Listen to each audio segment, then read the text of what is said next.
Saya mengucapkan terima kasih kepada Kabak Tahti Bareskrim Polri, Kombes Pol Gatot Agus Budi Utomo MH beserta tim atas kesediaannya untuk memberikan sosialisasi di Polda Gorontalo.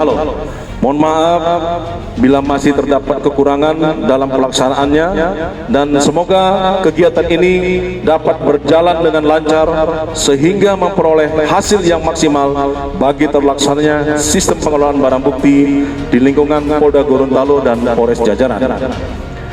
Kepada seluruh peserta, kiranya dapat mengikuti seluruh rangkaian kegiatan ini dengan sebaik-baiknya, untuk kemudian dapat diimplementasikan dalam pelaksanaan tugas hingga akhirnya mampu memberikan manfaat tidak hanya bagi peserta sendiri tetapi juga bagi satkernya masing-masing.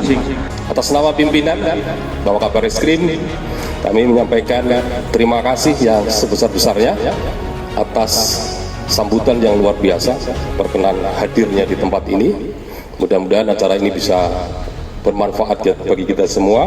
Sekali lagi kami mohon maaf apabila kehadiran kami mengganggu program-program yang sudah direncanakan sebelumnya. Mudah-mudahan kita semua bisa memberikan hal-hal yang terbaik bagi pengabdian di Polri tercinta ini.